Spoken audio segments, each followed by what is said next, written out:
बिस्मिल्लाहिर्रहमानिर्रहीम। अस्सलामुअलैकुम नाज़रीन। सिंगाड़ा इस मौसम की एक आम सौगात है।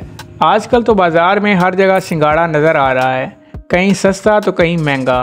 क्या आपको मालूम है सिंगाड़ा कीचड़ में पैदा होने वाला फल है जो आलू की तरह ज़मीन के अंदर उगता है।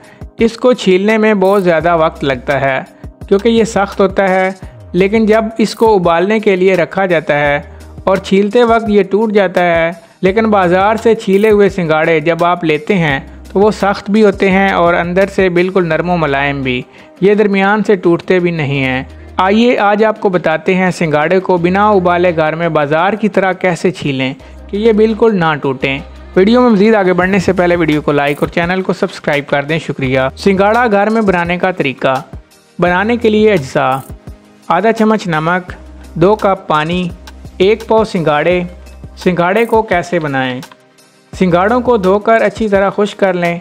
अब एक प्रेशर कुकर में 2 कप पानी डालकर 1 से 2 मिनट तक पकाएं। एक छन्नी को प्रेशर कुकर के अंदर लगाएं, यानी पानी नीचे हो और छन्नी ऊपर की जानिब हो। इस पर सारे सिंगाड़े रख दें और 3 से 4 मिनट के लिए कुकर को बंद कर दें। ध्यान रखें कि सिंगाड़ों के ऊपर पानी नहीं होना चाहिए। अब इनको कुकर से बाहर निकाल दें और छुरी की मदद से किनारों की तरफ से छीलें। लीजिए, ना टूटेंगे और ना कच्चे रहेंगे। अब इनको मिसाले के साथ पेश कर दें। तो दोस्तों, ये थी हमारी आज की मुख्तसर सी वीडियो। अगर वीडियो पसंद आए तो वीडियो को लाइक और चैनल को सब्सक्राइब कर दें। शुक्रिया।